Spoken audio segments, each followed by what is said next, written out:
Некоторые говорят, вот спирт беда применять вообще в медицине. Ну, извините, это уже крайность, это невежество. Спирт по шариату запрещается употреблять внутрь с целью опьянения. Спирт не является наджисом. Наджис у него символический, духовный, да? Где аят Корана, где говорится об алкоголе, майсир, эти, как его называется, гадания, кости, идолы, это все риджису мина шайтан фачтани буква, это означает именно риджис, нечистоты, мерзости, да? Означает именно в понятийном, не в прямом смысле. Наджис означает это в понятии, поняли, да? Идейном, да? Идеологическом, а не в прямом. Тот же, например, если взять, так вот, и просто говорят, не является ли это наджисом? Нет, да, допустим, это чистое. Но если люди начинают поклоняться бутылке, он становится наджисом. Не в прямом смысле, а в переносном. Понятно? То есть я сейчас посмотрю на какой-то идол, для меня это просто какой-то статуэтка. Правильно? Я могу трогать ее и после кушать и так далее. Это не является наджисом. Но поклоняться в этом понятии наджис. То же самое спирт. Спирт кто создал? Спирт.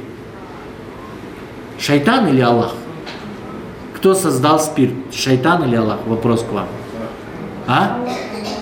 Про это. А шайтан может что-то создавать?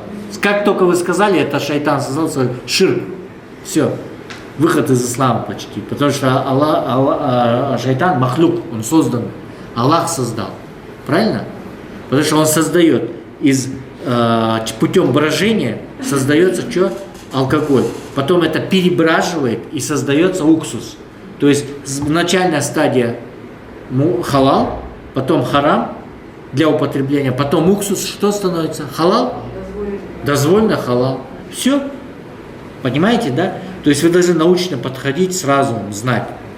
Поэтому спирт разрешается употреблять. Имеется руки мыть. Вот сейчас мы потому что цель. Также есть такое понятие, как правило шариата. Это важно очень знать. В шариате есть запрещенные виды, да? Запрещенные виды чего-то, да? Но в случаях необходимости и спасения жизни это становится разрешенным. Называется дурурат или шиддату дурура, да? Тубех аль-махдурат. Разрешает запрещенное. Допустим, вы остались в степи или в этом, у вас нет кушать, вы даже можете умереть. Вы нашли свиное мясо. Что вы можете съесть? В некоторых масхабах даже с собой положить, и пока не найдете что съестное. Правильно? Потому что это необходимость. Или, допустим, аль-машака таджрибу тайсир. Трудность автоматически привлекает облегчение. В чем-то облегчение. Правильно? То есть, по первому правилу я приду пример. Вот заболевание, сейчас у нас же ковид был. Как называется таблетка вот эта вот? Гепарин, да? В гепарине клексан. В клексане свинина есть, знаете, да? Вот разрешается ли? Некоторые говорят, вообще будем умирать, не будем употреблять. Все. Ну, это твое дело, как говорится. Если человек невежественный, то он за свое невежество он расплачивается здоровьем. Таких очень много. Приведу в пример, когда некоторые по невежеству, но они назвали это для себя, для других людей, не знающих, это проявление имана. Понимаете? Вот у него джунуб случился, ему надо гусул взять на намаз. Ему сказали, вот сейчас на улице 40-градусный, это в Сусамыре, 40-градусный холод. По шариату разрешается в этом случае, если ты боишься заболеть, или вода слишком холодная, или ты болеешь, боишься прибавить к болезни. Шариат, это правило. То разрешается что сделать? Таяммум. Вода есть, но вода холодная. Я, например, где-то на улице, я боюсь заболеть, или у меня простатит, еще что-то, да, я не буду делать, я лучше возьму таяммум, правильно? Знающий. Но он сказал, не буду я слушать имама, потому что это все так себе.